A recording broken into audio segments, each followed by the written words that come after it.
इस थ्योरम में प्रूव करना है n cross n is denumerable, set n equal है 1 2 3 up to so on, n cross n find करना है। पहले हम इस 1 से ऑर्डर पेयर बनाएंगे, 1 1 1 2 1 3 अप टू सो ऑन, फिर 2 से 2 1 2 2 2 3 अप टू सो ऑन, फिर 3 से 3 1 3 2 3 3 अप टू सो ऑन, ऐसे ही चलते जाएंगे। Consider the following diagonal enumeration of elements of n cross n।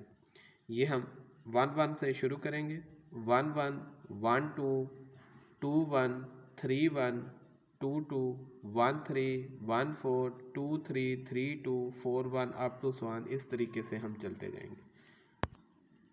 अच्छा, लेट कर लें, ये जो 1 1 है ये x1 है और 1 2 x2 है, 2 1 x3 और फिर ये 3 1 ये x4, फिर 2 2 x5 और 2 2 से आगे 1 3 ये x6, फिर 1 4 ये x7, 2 3 x8, 3 2 x9, 4 1 x10 up to so on, इस तरीके से ये चलता जाएगा। तो देखें n cross n can be arrange in the form of an infinite sequence of distinct element as. अब n क्रॉस n हमारे पास एक इनफाइनाइट सीक्वेंस की फॉर्म में आ गया, x1 x2 x3 up to so on. तो हमने शो करना है कि n cross n denumerable है, तो हम प्रूव करेंगे कि n cross n set n के इक्विवेलेंट है। तो हम एक फंक्शन डिफाइन करेंगे n to n cross n as f of n equal to xn for each n belong to n। अब फंक्शन है n to n cross n f of n equal to xn, इसको हमने 1 1 prove करना है। तो हम set n के दो एलिमेंट लेंगे nm such that f of m equal to f of n implies xm equal to xn implies m equal to n। तो ये फंक्शन 1 1 है। ऑन टू के लिए हम n क्रॉस n का देखें xn एलिमेंट लिया, इसके लिए हमें सेट n में से एक n मिलेगा such that f of n equal to xn, इसलिए f ऑन टू है तो f बाइजेक्टिव हो जाएगा। तो ये जो सेट n है ये n क्रॉस n के इक्विवेलेंट हो गया, तो इसलिए n cross n D numerable होगा। इस थ्योरम को प्रूव करने के लिए सबसे पहले हम n क्रॉस n डिफाइन करेंगे, उसके बाद हमने n क्रॉस n के लिए एक सीक्वेंस लेना है x1 x2 x3 up to so on, और फिर हमने एक फंक्शन डिफाइन करना है n to n cross n पे f of n equal to xn। फिर इसको 1 1 ऑन टू प्रूव कर दें तो ये सेट n क्रॉस n के इक्विवेलेंट हो जाएगा। नेक्स्ट थ्योरम में शो करना है कि set of real number is infinite, r is an infinite set. अब किसी सेट को इनफाइनाइट प्रूव करना है तो हम शो करेंगे कि वो सेट अपने प्रॉपर सबसेट के इक्विवेलेंट है। तो ये हमने एक ए सबसेट ले लिया -π/2 से π/2 तक, ये रियल नंबर का सबसेट है और ये इसका प्रॉपर सबसेट है। अब एक फंक्शन डिफाइन करेंगे a टू r पे और हम उस फंक्शन को 1 1 ऑन टू प्रूव कर देंगे, तो ये सेट इस r के इक्विवेलेंट हो जाएगा, तो ये r इनफाइनाइट हो जाएगा। फंक्शन हम डिफाइन करेंगे f of x equal to tan x for each x belong to a। अब इस फंक्शन को हमने 1 1 और ऑन टू प्रूव करना है। लेट कर लें x1 x2 बिलोंग कर रहा है a को, f of x1 equal to f of x2 आ जाएगा।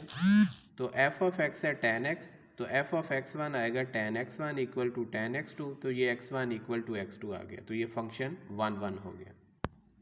नेक्स्ट अब इस फंक्शन को हमने ऑन टू प्रूव करना है। आप देखें f ऑफ -π/2 ये इक्वल होता है tan -π/2 minus tan π/2 minus infinity. ऐसे ही f ऑफ π/2 tan π/2 ये इक्वल टू प्लस इन्फिनिटी। तो ये जो फंक्शन है ये इंक्रीजिंग है, और जो f ऑफ a है, a हमारे पास है -π/2 से +π/2, तो इस पूरे फंक्शन का जो इमेज है वो हमारे पास -इन्फिनिटी से +इन्फिनिटी, यानी पूरी रियल लाइन आती है। ठीक है, यानी जो tan x है इसकी जो रेंज है वो -इन्फिनिटी से +इन्फिनिटी है। तो f ऑफ a इक्वल आ जाएगा आर के।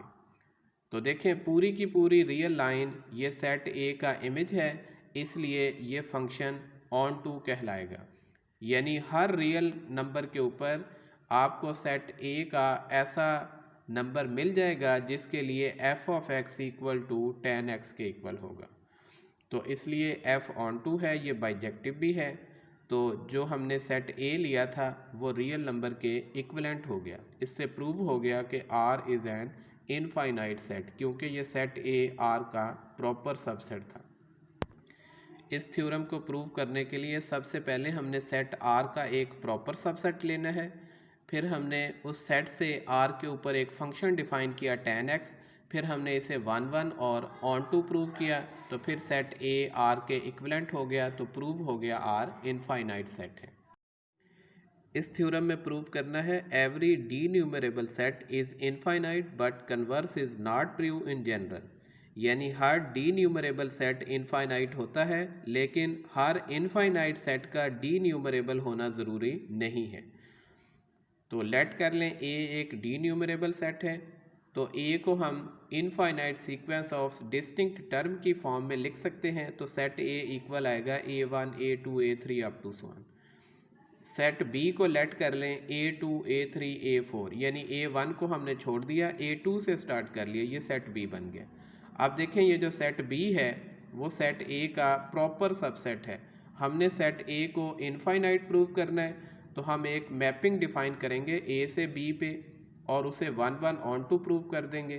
तो सेट ए अपने प्रॉपर सबसेट के इक्विवेलेंट हो जाएगा, तो सेट ए प्रूव हो जाएगा कि वो इनफाइनाइट है।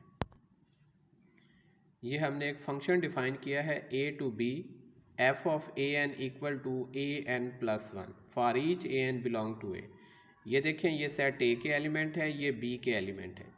तो देखें जब हम A1 लेंगे तो A1 का इमेज आएगा A1 + 1 2, तो A1 का इमेज A2, A2 का A3, A4, A3 का A4 up to so on ऐसे चलता जाएगा। अब इस फंक्शन को हमने 1 1 प्रूव करना है, तो लेट कर लें AM AN belong to A, f of AM equal to f of AN। तो f ऑफ AM ये इक्वल आएगा AM + 1, ऐसे ही ये AN + 1, तो m + 1 equal to n + 1, m equal to n, तो am इक्वल टू an। तो ये function 1 1 prove हो गया। अब इसे हमने ऑन टू प्रूव करना है, तो देखें am बिलोंग कर रहा है b को, m greater or equal to 2 है, क्योंकि ये जो b के एलिमेंट हैं वो A2 से स्टार्ट होते हैं। तो अगर हम m में से एक माइनस कर दें तो वो जो एलिमेंट AM - 1 बनेगा ये A को बिलोंग करेगा। तो अब f ऑफ AM - 1 ये इक्वल आ जाएगा A ऑफ m - 1 + 1, क्योंकि हमारे पास जो f ऑफ AN है ये हमने डिफाइन किया है AN + 1, तो हमने f ऑफ AM - 1 फाइंड करना है, तो इस n की जगह हम m - 1 लिख देंगे। यहाँ भी m - 1 आ गया, यहाँ पे भी m - 1, ये वाला +1 एज इट इज़, ये कैंसिल हो जाएगा, तो ये am आ जाएगा। तो देखें ये am हमने b का एलिमेंट लिया, इसके लिए हमें ये am - 1 सेट a का एलिमेंट मिल गया, जिसके लिए f ऑफ am - 1 इक्वल है am के। तो ये एक आर्बिट्रेरी एलिमेंट थे, इसलिए b के हर एलिमेंट के लिए हमें a का एक एलिमेंट ऐसा मिल जाएगा जिसके लिए ये रिलेशन ट्रू होगा, इसलिए फंक्शन ऑन टू है। और जो सेट a है वो b के इक्विवेलेंट हो गया। अब सेट a अपने प्रॉपर सबसेट के इक्विवेलेंट है, इसलिए सेट a इनफाइनाइट सेट होगा। नेक्स्ट हमने प्रूव करना है converse is not true in general.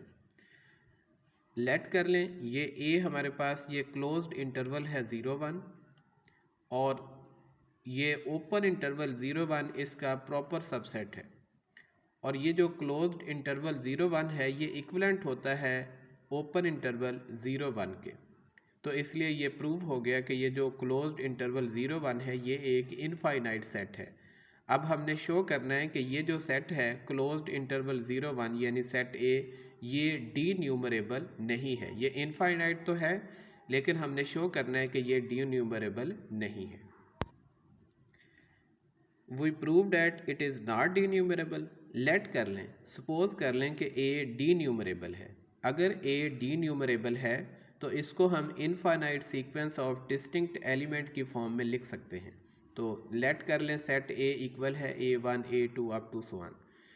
अब देखें लेट कर रहे हैं कि x जो है वो इस क्लोज्ड इंटरवल को बिलोंग कर रहे हैं, तो x इस डेसिमल की फॉर्म में आएगा 0.D1 D2 D3 up to so on. और ये जो DI है ये हमने यहाँ से लेने हैं 0 1 2 3 अप टू सो ऑन 9, ठीक है। तो यानी ये D1 D2 D3 up to so on, ये इनमें से कोई डिजिट हो सकता है। और लेट कर लें A1 हमारे पास है, ये जो हमने सेट A का सीक्वेंस लिया था A1 A2 A3। अब A1 इक्वल है 0.D11 D12 D13 up to so on. A2 है 0.D21 D22 D23, ऐसे ही A3 up to so on. अब इसमें ये जो DIJ हैं ये इसको बिलोंग कर रहे हैं, यानी DIJ हमने इनमें से कोई डिजिट लेना है for each I and J। y let कर लें y इक्वल है 0.B1 B2 B3 up to so on. और ये जो BI हैं वो भी हमने इन्हीं डिजिट में से लेने हैं, और इस तरीके से लेने हैं कि ये जो B1 है ये 0 के इक्वल ना हो और B1 D11 के इक्वल भी ना हो, ऐसे ही B2 भी 0 के इक्वल ना हो तो B2 D22 के भी इक्वल ना हो, ठीक है। तो इससे ये तो प्रूव हो जाएगा कि ये y 0 1 को बिलोंग कर रहा है, लेकिन ये जो y है वो किसी भी an के इक्वल नहीं आएगा। जो हमने सेट A लेट किया था A1 A2 A3 up to so on, ये जो y इसका तो एलिमेंट है लेकिन उस सीक्वेंस की वो टर्म नहीं बनी, तो इसलिए ये कंट्राडिक्शन है कि हम इस सेट A को इनफाइनाइट सीक्वेंस की फॉर्म में नहीं लिख सकते। यानी ये देखें ये हमें एक ऐसी टर्म मिल गई जो इसका तो एलिमेंट है लेकिन उस सीक्वेंस के अंदर नहीं आया, इसलिए सेट A को हम इनफाइनाइट सीक्वेंस की फॉर्म में नहीं लिख सकते। तो so our supposition is wrong.